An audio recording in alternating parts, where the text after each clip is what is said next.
200, 300 pounds. And he lost all self-esteem. So he decides to join the military. He joins the military, drops out, becomes an exterminator. And one day he's looking at himself in the mirror and he decides that he hates his reflection in the mirror. He hates who he's becoming. And he realizes that for his whole life, he's been blaming it on everybody else.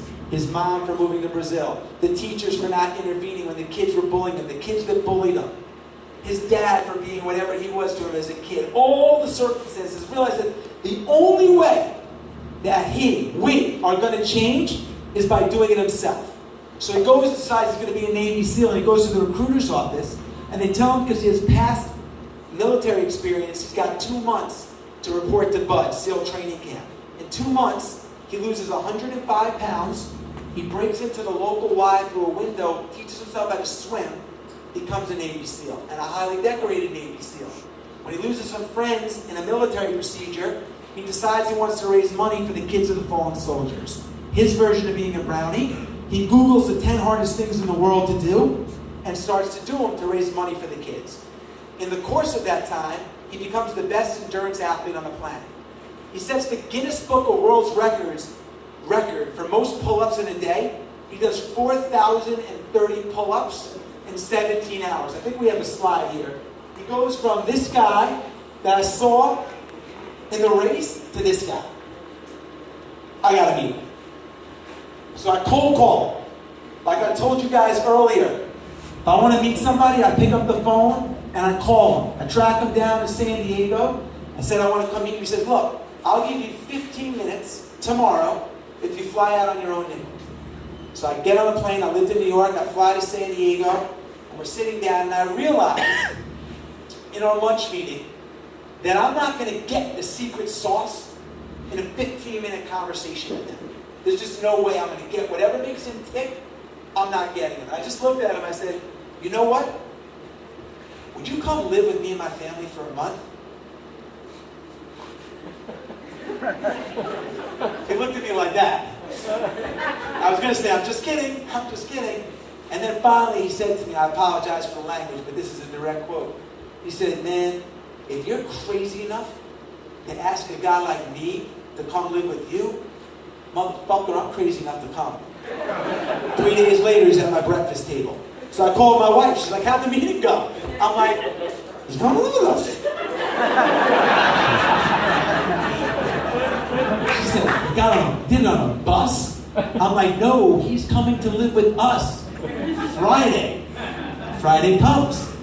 He comes into my house. He's got a little Huck Finn knapsack. And I'm like, this guy's here for 30 days. And he's got a Huck Finn knapsack. Like, if I'm going away for 30 days in the winter, I'm checking 3 bags under Delta. He's got like simplicity. Okay, I made a mental note. We'll come back to that in a second. He comes in. I called him Seal in my book. I said, Seal, welcome to my house. Make yourself at home. My home is your home. He said, no, I don't have a home. I said, no, make yourself at home is an expression. Make yourself at home is an expression. And he came right over to my face, nose to nose with me. And he said, I don't operate expressions. It's going to be a great 30 days. Perfect guess. He said, in fact, get your stuff. I want to see how strong you are. Let's go down to the gym so I can map out the 30 days. Now, at this point in my life, I'm at a great place in my life. I'm married, still am. I had 1 child, and now I have 4. But like probably everybody in this room, I was in a routine. Routines are great, but routines can also be a rut. And my routine was get up, work out, go to work, come home, family time, dinner, wife, go to sleep, repeat. And I thought I was operating at a high level, but I wasn't getting better. Because you can't get better when you're in a routine doing the same thing. And I couldn't get out of the routine. As disciplined as I was, or thought I was stuck. So I asked him to shake up my routine, get me out of my comfort zone, and mix it up. His deal with me was, I'm coming under one condition. You do everything I say, or I'm leaving. I said, okay. So he comes and he says, let's go down to the gym. I want to see how strong you are. Let me see how many pull-ups you can do. Now, I can run a really long time in a straight line or in a round in a dirt parking lot, but I'm not very strong. So I get up on the pull-up bar. I do maybe like 8 pull-ups. Get down, arms are kind of hurting. He says, all right, wait 30 seconds, do it again. 30 seconds later, I get back on the pull-up bar. I do maybe like 4 or 5 pull-ups. drop down. He says, okay, wait 30 seconds and do it again. 30 seconds later, I get back up on the bar. I get maybe kicking my legs, trying to get my chin over the bar. I drop down. My arms are now killing me. I'm done. I said, okay, you got it. What's next? He said, well, what's next is we're not leaving here until you do 100 more. I said, maybe in SEAL land that's possible, but in my land, that's impossible. Literally, that's impossible. He said, Jesse, you know what? I already know what your biggest problem is. What our biggest problem is. What everybody in this room's biggest problem is. He said, the limitations you're putting on yourself, the limitations that we put on ourselves are self-imposed. And I'm going to prove it to you. Get back on the bar and give me a fucking pull. So I get back on the bar, I do a pull-up, I drop down. He says, all right, are you ready to do another one? I do another one, drop down, up, down, until I get to 100. And I said to myself at that moment, I said, you know what? If I'm under-indexing by 100 pull-ups, if I'm leaving 100 pull-ups on the table in a workout, what are the areas of my life am I under-indexing in? If my sales quota at Marquee Jet is 20 jet cards a month, if I'm telling my partners, I'm going on the line, put me on the board, fellas, for 20 jet cards sold this month, is that because it's comfortable and I know I can get there? Or should I be saying, guys, put me down for 40? Who's putting a limitation on who? I'm putting the 20 up because that's what I think I can do so I don't disappoint anybody and get embarrassed. But where are the limitations? Who's setting the limitations? So he had a rule called the 40% rule.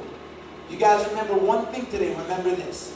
And the 40% rule is when your brain says you're done, you still have 40% more in the tank. Okay, because it's a scientific fact. The way our brains are wired, the first time we experience pain or discomfort, and it doesn't have to be physical. It can be like, I don't want to make another call, I'm getting too much rejection in my sales calls. The first time we experience pain and discomfort, our brain sends a signal to our shoulder, it taps, it says, stop! Defense mechanism. I don't want you to get hurt. I don't want you to get humiliated. Stop!